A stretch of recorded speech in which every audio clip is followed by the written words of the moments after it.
Di parang oluoki nunga macai gajah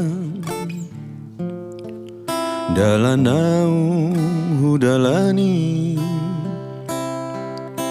hacit manang sona nunga huhilalang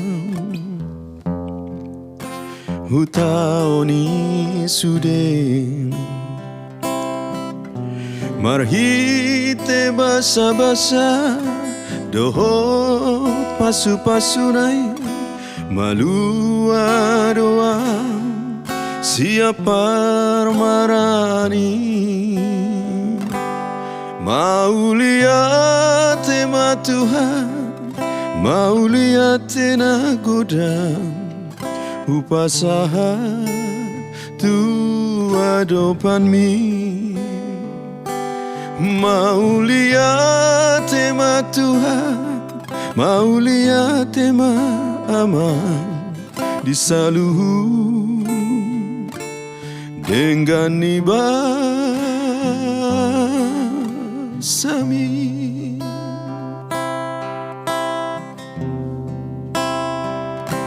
marhite basa-basa dohot pasu-pasunai malua doang siapa marani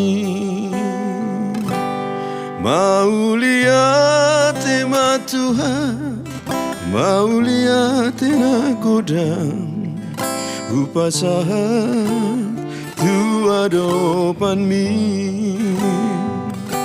mau lihat tema Tuhan mau lihat tema aman di sasude dengan sami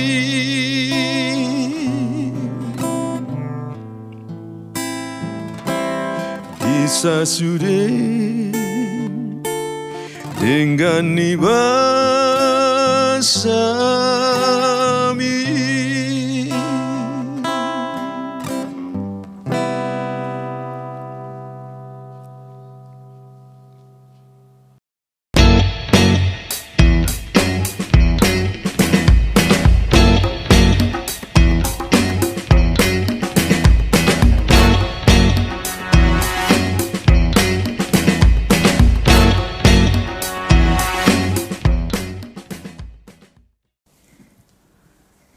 Semangat pagi Indonesia. Pagi ini sang kakek kedatangan seorang tamu yang hebat, fantastik dan spektakuler. Nah, itu istilah saya aja. Buka dulu kacamatamu sama Bang Musa. Agak kenal aku nih. Orang kayak sama itu aja dibuka. Gitu ya? Yang penting kita sudah memakai protokol kesehatan kita patuhi. Siap. Tapi karena mau wawancara, nanti kami akan pakai ulang.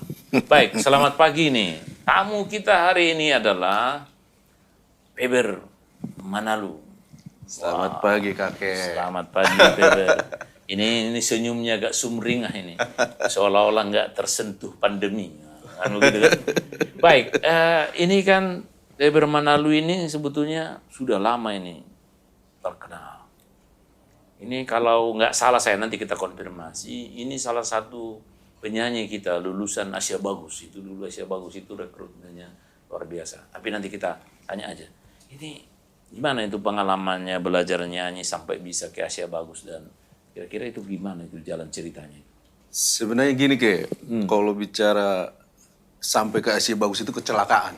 Oh, kecelakaan? Iya, jadi awalnya saya tuh kuliah di Institut Kesenian Jakarta. Oke, ngambil seni pertunjukan jurusan musik. Oke. Kebetulan juga saat itu ngambil vokal. Nah, masuk ke sana pun sebenarnya tidak ada tujuan mau jadi siapa-siapa saat itu juga. Karena kalah dari akademi militer justru. Oh, kalah militer ini pelampiasan? Iya, dari yang keras, saya pikir nggak jebol juga nih. Masuk ke yang lembutnya. Lembutnya ya. Konon ketika di kampung juga kan kita senang main gitar kan? Main gitar ya? Nah, teman-teman bilang, kau bisa kalau jadi penyanyi, katanya gitu. Kebayang itu.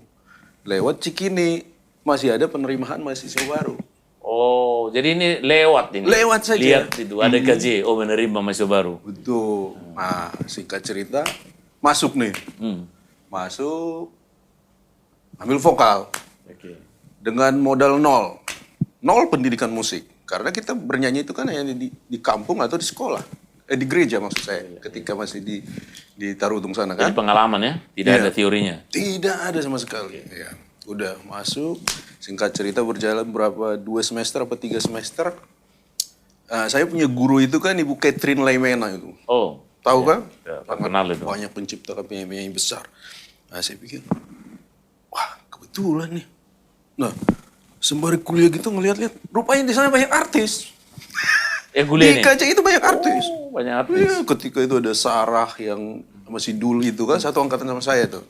Wah, ada Henry Hendarto, ada Cok Simbara. Wah, Cok Simbara di sana kuliah. Terus banyak lah pokoknya artis-artis top di 90-an. Jadi, wah, ini anak Medan, kau pikir kau aja yang bisa kan gitu kan. Kita ketantang juga. Muncul si Panggaronya ya. Muncul Mau si apa Panggaronya. ya, sombong sendiri Iya, ya kan? gitu ya. Kulihat Cok Simbara, kau punya brengos, aku pun punya kan gitu kan. Oh, sama aja ya. Iya. Udah lagi ada masa kuliah gitu, tiba-tiba si Ibu Catherine bilang, Faber temanin ibu nanti. Kemana bu? Ke TVRI. Oh, TVRI. Hebat kali di zaman itu kan. Zaman itu kan masih ada 2 TV. TVRI dan RCTI. Iya. Artinya ketika kita bicara TV pasti TVRI atau RCTI. Saya pikir hanya mampir aja udah syukur. Kesempatan besar. Iya, mungkin kalau saat itu udah ada Android udah selfie kan. Tapi kan belum ada. Belum ada ya. Udah. Singkat cerita lagi saya temanin tuh Bu Catherine tuh saya antar. Oke. Rupanya pas di sana tuh ibu nggak cerita mau ngapain pas di perjalanan. Pas nyampe di sana rupanya jadi juri. Tahu abang juri kakek juri apa? Juri bintang radio dan televisi. Oh, Ibu yang Catherine. dulu, ya. Dulu ada Seriosa, Keroncong sama Pop. Pop, ya. iya. Oke, ya. Catherine jadi juri. Saya, Bu, ini ceritanya. Nah, saya main-main keluar tuh dari ruangan audisinya mereka tadi. Saya keluar, saya lihat ada orang ngantri panjang di gedung TVRI yang tinggi. Ini ngapain? Ada tes katanya. Tes apa? Masih bagus. Masih bagus apa sih? Kan masih baru. Iya lomba nyanyi. Nanti acaranya di Singapura. Lawannya Jepang, Malaysia, Brunei, Korea. negara Asia. Dari Tarutung masuk kan gitu, tumbuh lagi kan itu kan. Tapi kita berpikir, oh gitu ya. Terus bayar nggak? Enggak, nanti dites, nanti disuruh nyanyi. Saya balik lagi, saya buka Catherine, Bu, masih lama nggak Bu? Iya kalau kamu mau pergi jalan-jalan, muter-muter, pergi aja. Gitu, ya udah saya ikut tuh. Antri, singkat cerita lagi nyampe lantai 10. Lantai 10 ini sangat ngetop saat itu, tempat Kris Patikawa itu. Oh, Kris Patikawa. Iya, dia Penyanyi Asia bagus ya. Iya, produsernya Iya, dan oke. dia yang ngetes Iya. langsung. Tiba di sana, tanya, kau mau ngapain kau kesini? Dari mana asalmu? Ya dari Batak sana Pak. Ah, orang Batak lagi. Kau mau nyanyi? Gitu. Ya bisa nyanyi, bisa. Itu Pak kakek, saya sambilnya itu di belakangnya kakek. Oh, di belakang. Di Kris Patikawa. punggungin, coba nyanyi gitu. Nyanyi saya. Saya masih ingat lagunya hari itu Mus Mujiono lagi ngetop. Selamat malam, ku ucapkan kepadamu. Kau bisa nyanyi kau rupanya? Katanya gitu. Udah. Terus nggak di belakangnya lagi? Gak di belakang lagi. Langsung dia interview kan. Langsung panggil Tengku Malinda saat itu. Oke. Tengku katanya. Ini ada nih, bakat satu nih. Batak punya ini. Biasa kan bahasa Bung Kris kan selalu. Batak punya. Tinggal di mana? Ya di rumah kakak di sini di Jakarta Timur. Oh, udah pernah nyanyi? Ya masih belajar Bung gitu. Udah siapkan ini. Ini apaan? Gitu. Dan itu sejarah baru pertama kali saya ngikutin yang begitu-begituan. Audisi apa segala. Belum pengalaman ya? Sama sekali. belum. Pengalamannya masih di Lapo dan di gereja kan yang tadi kan. Iya, pengalaman. Ya kan? Udah. Singkat cerita, bikin paspor harus berangkat ke Singapura. Bikin segala macam persiapan itu. Rupanya memang belum waktunya. Pada saat hari harus dikirim, saya punya kendala lagi. Kendalanya adalah kena cacar. Oh. Hancur muka semua. Bung Kris bilang, Kalau kau masuk ke Singapura gini, dikirain nanti kau penyakit AIDS atau penyakit apa katanya. Pending dulu. Saya punya keyakinan, kakek, kalau hari itu di jadwal yang awal saya berangkat, mungkin saya bisa winners. Karena saat itu masih baru-baru dan masih ini. Kurang apa ya? Masih belum banyak saingan. Tapi ya sudah, akhirnya diundur sampai 2 bulan apa sampai udah kelihatan lebih mulus, baru berangkat ke Singapura. Berangkat juga jadinya? Berangkat juga jadinya, iya. Ya. Dan kalau balik ke Asia Bagus ini sebenarnya kalau dibilang secara musik saya memang iya, dan bagi saya kebanggaan terbesar saya adalah saya menjadi pemuda Batak saat itu yang pertama kali mewakili Indonesia Di Asia Bagus. di Asia Bagus. Biasa. Audisinya di Singapura? Audisinya di Jakarta, tandingnya di Tandingnya di Singapura. di TV. Ada berapa orang dari Indonesia waktu itu? Hari itu yang saya ingat, saya berangkat dengan Nola Evitri, Miski Sarhelawan, saat ini dia sekarang tinggal di Amerika, jadi penyanyi Amerika. Kemudian ada Johandi Yahya, sekarang aktif jadi manajer artis gitu. Oh, luar biasa. Iya. Sesudah itu bagaimana perkembangan Setelah itu karirnya? sudah mulai banyak panggilan, pulang dari sana bikin grup trio, Ebi Club namanya, bertiga anak-anak Asia Bagus. Lumayan punya dapat dukungan dari fans-fans muda. Setelah itu dipanggil lagi sama Halmahera Band ketika itu, band jazz anak muda, minta jadi vokalis utamanya. Meledak lagi, sempat menjadi hits di Radio Nusantara. Lagu Halmahera Yakin, ya, Halmahera Band. Karena memang sebelum saya masuk ke mereka pun, mereka sudah ngetop dengan acara Gitar Remaja, Tanto Yahya. Gitar Remaja ya. Nah, band yang itu Iya. cari vokalis, saya diminta vokalnya. Ya sudah, berjalan terus, akhirnya cari duit, lupa kuliah. Oh, jadi niat di KJ ini gak kesampaian? Karena sudah sibuk. Oh, sibuk ya. Kadang kita ketemu di bandara itu hanya mau ngambil baju, udah langsung ke kota lain. Mana sempat lagi ke kampus, kakek. Keren ya? Saat itu buat saya sih keren. Tapi saat sekarang dipikirkan, kenapa saat itu saya tidak bisa mengatur waktu? Antara su dengan kuliah ya? Kan skala prioritas. Saat itu prioritasnya memang money dan popularitas. Oke. Sudah itu dari Halmahera terus kemana lagi? Dari situ saya banyak, ya biasalah. Dari sana kemari, dari negara satu ke negara lain. Ya. Terus bandnya mulai redup karena sudah mulai dengan pendatang-pendatang baru, dengan aliran yang saya bilang sih belakangan ketika kita selesai di tahap kita, di era kita, muncul band-band yang menurut saya justru tidak membangun musik Indonesia saat itu. Ini kritik saya setiap kali. Oh, jadi setelah Halmahera Band ini muncullah band-band baru yang sebetulnya tidak mewakili Indonesia gitu, tidak membangun musiknya. Tidak membangun musiknya. Dan di era setelah kita itu masuklah pembajakan, kakek. Ini yang menghancurkan juga. Itu yang menghancurkan. Sudah itu muncul pembajakan. Pembajakan di mana-mana. Akhirnya ketika kita berkarya, masuk studio itu bukan hal yang gampang zaman itu. Bisa ratusan juta bahkan miliaran untuk produksi satu album. Tapi ketika dia selesai, bahkan belum selesai, sudah ada dibacakan. Itu hancurnya. Hancur semua. Akhirnya kita pun merasa, pelaku-pelaku di awal itu merasa, buat apa lagi? Toh sudah tidak ada penghargaan. Yang kedua, tidak ada keuntungan secara finansial. Karena yang mendapatkan adalah pembajak. Nah, makanya muncul hari itu band-band ya, maaf, sekali lagi maaf bukan apa. Mereka hanya muncul meniru band yang ada, dapat duit. Contohnya band A, meledak ini. Akhirnya dia bikin apa? Kita bikin seperti itu. Makanya lagunya tidak ada yang signifikannya berbeda. Jadi meniru ya. Meniru demi ini. Jadi itu biasanya tidak bisa bertahan. Jadi istilah pragmatisnya ya, meniru udah selesai. Apa yang bikin karakter sendiri gitu loh. Iya. Oke. Terus bagaimana di masa pandemi dan kira-kira gimana ini ke depan ini? Setelah lihat ini pembajakan hancur. Ya. Kalau sekarang pandemi tantangannya dan bagaimana kira-kira ini? Kalau bicara pandemi sebenarnya sih kita miskin pengetahuan kali ya. Jadi kita tidak bisa bilang kalau di belahan sana orang bilang ini konspirasi atau apa, kita nggak berani untuk ungkap. Yang pasti memang sudah banyak korban. Tapi buat saya pribadi sebagai seniman dan sebagai yang percaya Tuhan, saya bilang ada hikmah. Dari awal pun saya bilang di status saya, mari kita sama-sama mengambil hikmah. Pasti ada hikmah di balik semua ini.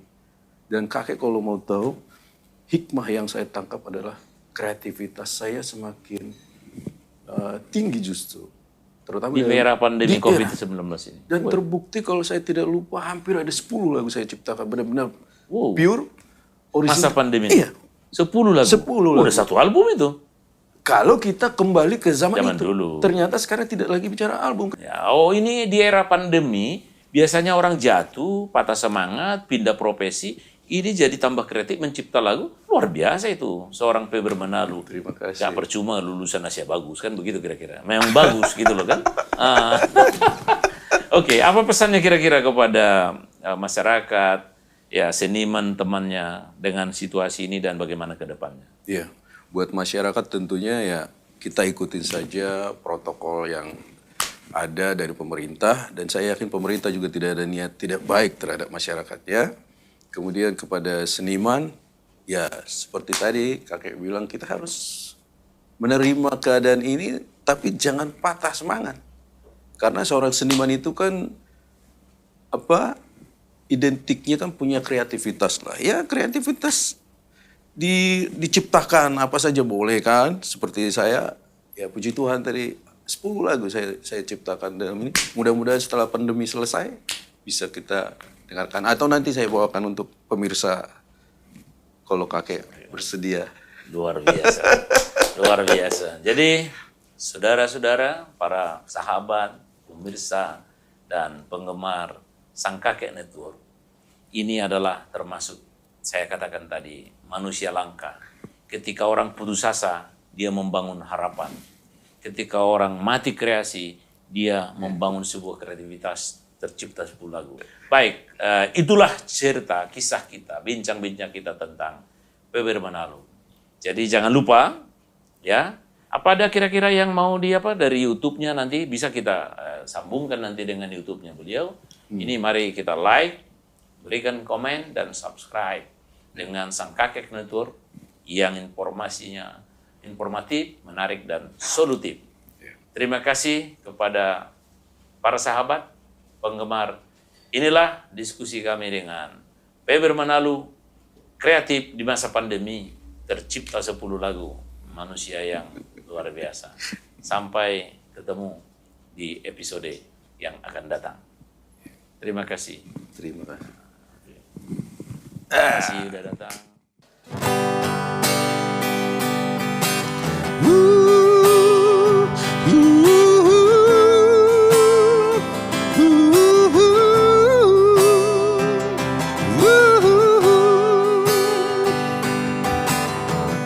Sekian lama kita berpisah, sejak pertama bertemu. Namun kenangan tentang dirimu tak terhempas oleh waktu. Di kota sejuk, kota Tarutu, di sana kena dirimu. Di tepi sungai Aek Sigeao, Aro toda butuh holong. Indah masa remaja yang dulu tak mungkin kan terulang kembali. Satu harapku dan citaku untukmu, bahagialah kamu, horas-horas mahon. Walaupun kini kau telah berdua, tak berbeda dengan diriku. Namun kenangan tentang dirimu tak terhempas oleh waktu. Indah masa remaja yang dulu tak mungkin kan terulang lagi.